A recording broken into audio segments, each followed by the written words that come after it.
भारत सरकारच्या माहिती आणि प्रसारण मंत्रालयाअंतर्गत येणाऱ्या केंद्रीय संचार ब्युरोच्या नागपूर, भंडारा, नांदेड, छत्रपती संभाजीनगर, वर्धा, पुणे आदी ठिकाणी योग दिनाचे कार्यक्रम आयोजित करण्यात आले।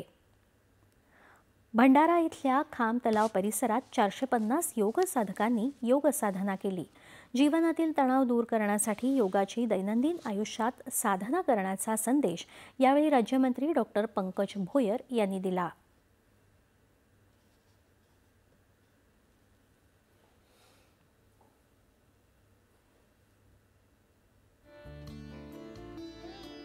नांदेडच्या मुदखेड इथल्या CRPFच्या केंद्रीय प्रशिक्षण महाविद्यालयातील योग प्रात्यक्षिकांच्या सत्रात 400हून अधिक जवानांनी सहभाग घेतला।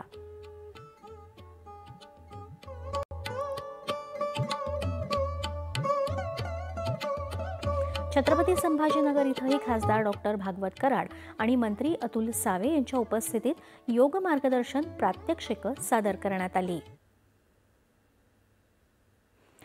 कोल्हापुरातील प्रिन्सेस पद्माराजे गर्ल्स हायस्कूल आणि महाविद्यालयात विद्यार्थ्यांसाठी योगावर आधारित विविध स्पर्धांचं आयोजन करण्यात आलं होतं। आज आमच्या शाळेत योग दिनाचा कार्यक्रम साजरा केला गेला। या कार्यक्रमामध्ये आमच्याकडून सगळ्या प्रकारचे योगा करून घेतले। त्यामुळे आम्हाला असं छान वाटले योगा करताना। योगा केल्यामुळे आपलं आरोग्यही चांगलं होतं। मला असं वाटतं की तुम्हीही तुमच्या घरी योगा करून योग दिन साजरा करावा। पुण्यात स्वारगेट मेट्रोच्या आवारात योगाविषयीची माहिती देणारे लक्षवेधी चित्र प्रदर्शन भरवण्यात आलं आहे।